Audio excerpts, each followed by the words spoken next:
The country may be about to participate in a great big MAGA science experiment. Donald Trump rounding out his picks to lead the federal government's top public health agencies last night, choosing Dr. Jay Bhattacharya to lead the National Institutes of Health, the nation's leading medical research agency, an institution that most of the time works quietly behind the scenes, but is an incredibly important part of our federal government. The NIH has a $48 billion budget and is the single largest public funder of biomedical research in the world.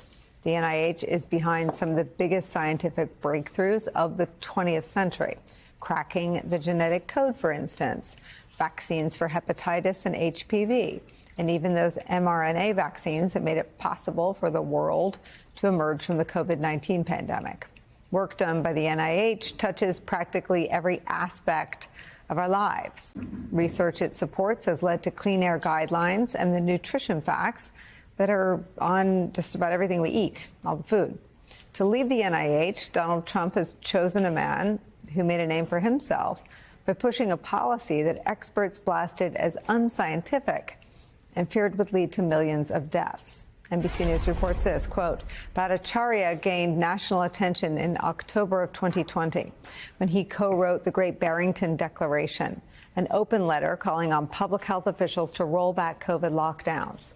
The proposal, released before vaccines became available, advocated for a concept called herd immunity, which refers to a level at which a large enough share of a population has been exposed to an infectious disease that it is unlikely to keep spreading. The idea of herd immunity was met with furious pushback by medical experts.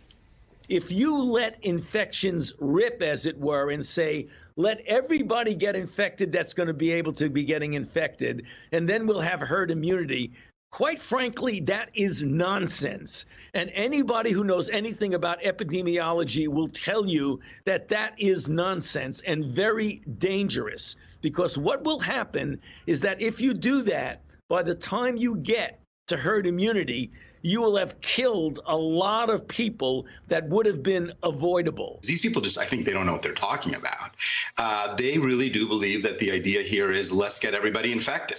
And, you know, we have robust debates about whether 1 or 2 or 6 million people would die from a herd immunity approach. But everybody agrees it would be awful. It is a terrible strategy.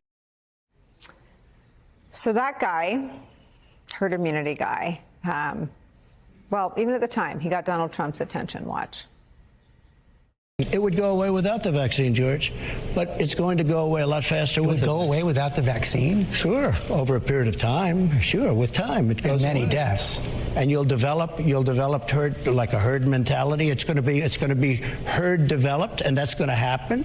That will all happen. But with the vaccine, I think it will go away very quickly. We believe what he meant to say was herd immunity, not the herd mentality, we think. And just a month after he made those comments, 11 days after Trump went to Walter Reed Hospital for COVID, where his own situation, his own COVID infection was so serious, he had to receive supplemental oxygen treatments. The White House officially embraced the Great Barrington Declaration. Take Bhattacharya's nomination at NIH, take the anti-vaxxer and conspiracy theorist known around the world, RFK, at the head of HHS, and then take Dr. Oz, who is known in the past to have peddled unproven health treatments to his viewers and fans, to be the Centers for Medicare and Medicaid Services Administrator, and a picture emerges of a pretty radical departure when it comes to public health, not just from what we have now under the Biden administration, but from the first Trump administration as well. An op-ed in the New York Times puts it like this, quote, Trump left office amid a virulent backlash against scientific and medical expertise, marked by sharp declines in public trust, especially among Republicans. The administration that began Operation Warp Speed to develop vaccines to defeat the worst pandemic in a century ended in an epidemic of vaccine skepticism. What we now have is a, quote, emergent MAGA science policy agenda driven by skepticism and anti-elitism, blends familiar conservative and libertarian ideas with the suspicion of expert power, once more associated with the left. The result is a uniquely American brand of populism that has the potential to fundamentally reshape national politics. Donald Trump choosing conspiracy theorists and skeptics of public health expertise in science and what it means for all of us in the second Trump presidency is where we start today with some of our favorite experts and friends. Critical care physician, professor of pediatrics, and pediatric disaster response expert, Dr. Michael Anderson is here. Also joining us, Washington Post national health reporter Dan Diamond is here with me at the table, president of the National Action Network, host of Politics Nation right here on MSNBC. The Reverend Al Sharpton is here. Dr. Anderson, I'm first going to ask you, of all of these picks, which one worries you the most and why? Yeah, I think the tension level continues to rise amongst physicians and public health officials, amongst my friends and colleagues that work in the federal government, and amongst families. We can talk about that. I am so proud, and you did such a nice summary of the NIH and the very quiet work they do. And I was smiling from ear to ear when you talked about mRNA-based vaccines. Those helped save millions of lives in this country and across the world.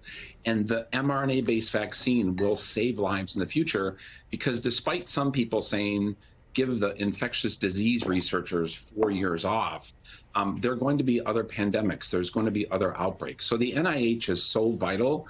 We need a leader that is visionary, that can help us move forward, not litigate things from the past, that can see the threats coming, and in a very self-centered way as a pediatric advocate, knows that the needs of children have to be front and center as we think about NIH funding and NIH programs. So I'm just concerned that we need to have a very scientifically rigorous pick to lead the NIH.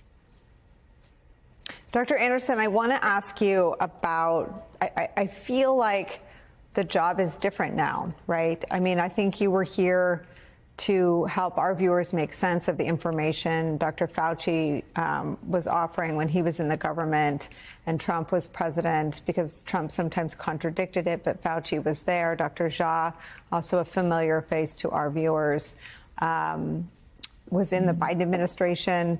And it was a matter of, I think, making sure people knew what we were supposed to do now, right? 4 years into COVID.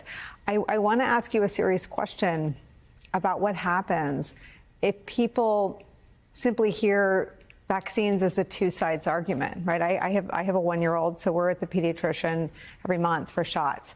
If suddenly the whole country hears a fire hose of two sides of pediatric vaccines, what happens? Yeah, I worry about that every day, and I keep falling back on my terrific friends that are pediatricians and public health officials, mostly in the private sector, right? And I hear from my friends all the time that office visits now, there's so much misinformation out there. There's so much garbage information out there. Vaccines save lives. They're safe and effective. And as I've said before, I have enough gray hair to remember losing patients from varicella or from Haemophilus influenza B, which have been wiped out mostly because of vaccines. So to answer your question, I think that void is going to need to be filled by pediatricians, by the American Academy of Pediatrics, by folks coming on your program and spreading what's called science and spreading the truth. The thing I worry about, that once again we've talked about, these medical professionals, nurses, nurse practitioners, doctors, they're bloody stretched as it is right now, just taking care of patients, and now having to carry the torch of being the information bearers for the country. That's almost too much to think about.